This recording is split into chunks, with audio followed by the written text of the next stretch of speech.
Hi there, I'm Logan Medish, and this is High Caliber History.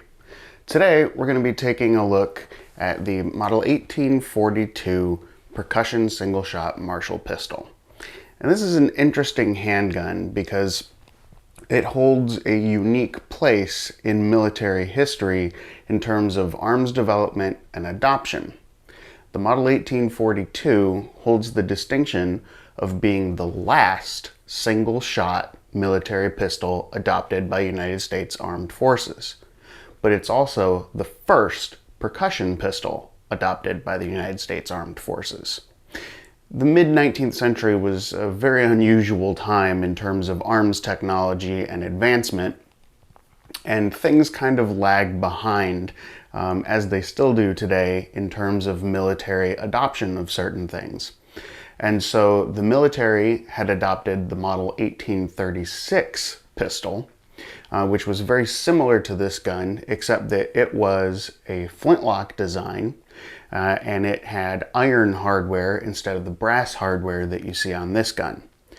But by 1836, once those guns got under contract and started to get churned out into the 1840s, the percussion era was coming into its own.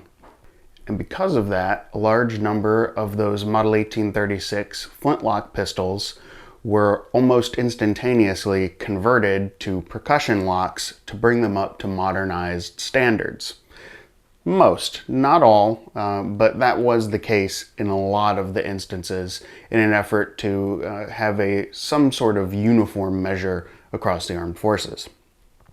So when 1842 rolls along and they adopt this model pistol, it is a percussion-only design. This is the first one that was not designed to be flintlock in nature, and it has the brass fittings on here instead of the iron fittings.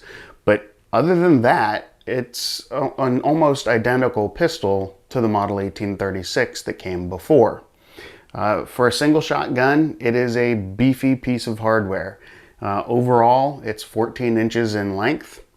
It has an 8-inch barrel, and it weighs in just shy of 2.5 pounds. It would fire a 54 caliber round ball. And one of the interesting things about this is that it has this captured ramrod. And so it's attached to this swivel down here below, so that if you accidentally drop it, you're not going to lose your ramrod and then turn your single shot pistol into a 2.5 pound useless club. So really neat design on these guns overall. They're actually a very attractive looking firearm too. Very sleek. A lot of folks tend to think that they're one of the more attractive guns adopted by the United States military. I would agree with that. I think they're a good looking gun. The design for this, as I mentioned, came out in 1842, and they started producing the guns shortly thereafter. One of the main manufacturers was H. Aston and Company, and one of the partners in H. Aston and Company was I.N. Johnson for Ira and Johnson. And while working with them, Aston produced, all told, about 20,000 of these single-shot pistols before Ira Johnson purchased the rest of the design contract, the rest of the government contract from him, and started making the guns on his own. So instead of these being marked with Aston on the lock plate, these guns are marked I.N. Johnson for Ira N. Johnson, and then they will also have the year and his location of his factory in Connecticut. This particular example is dated in 1853, and all of the Johnson marked pistols will be 1853, 1854, or 1855.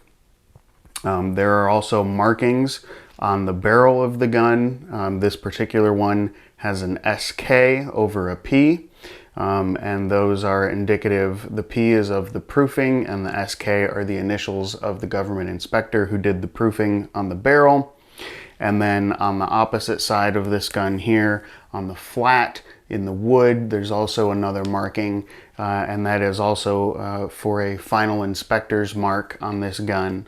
It's not uncommon over the years for the inspector marks, the cartouches on the wood, to be either very faded or absolutely non-existent anymore. And on this particular example, they're very faded, but it is there. You can see it under the right light if you know what you're looking for.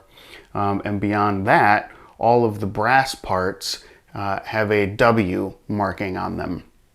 And that's a sub-inspector's mark. And unfortunately, records were not kept of the sub-inspectors. And so who, with the initial W that this was, we will never know. That's unfortunately lost to history. But the Model 1842 was a very well-built, very well-made gun. We are entering an era of interchangeable parts, and so there were gauges for all of the different components of this gun, so that you could, take it completely apart and swap out pieces one for one if you needed to replace things without having to worry about things needing to be individually fit. Which was a big advancement over the Model 1836, where you might have some parts that'll interchange with another Model 1836. But again, that's not the case with the 1842.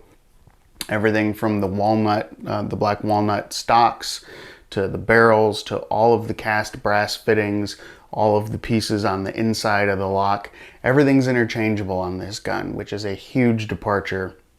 And is foreshadowing for how things are going to go in the rest of the 19th and into the 20th century, with the American method of manufacturing totally changing the way how we look at the firearms industry.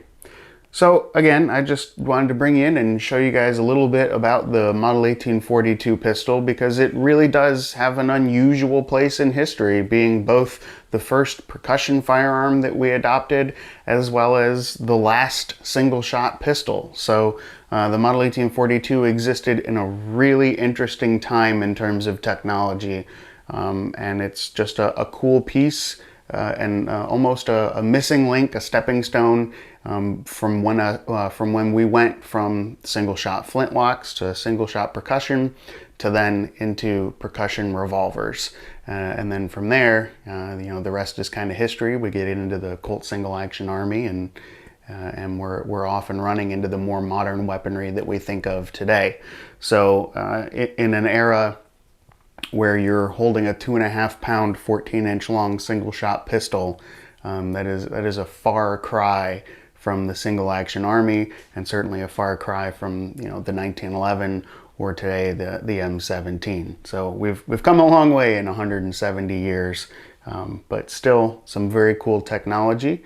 And I thought you might be interested in learning a little more about it. So I appreciate you tuning in to this episode of High Caliber History. If you're not subscribed, I'd appreciate it if you do. Give me a thumbs up, leave a comment below. I will answer any questions, any comments. I love engaging with folks in the comment section. So again, thanks for watching. I'm Logan Medish, and I'll catch you on the next episode of High Caliber History.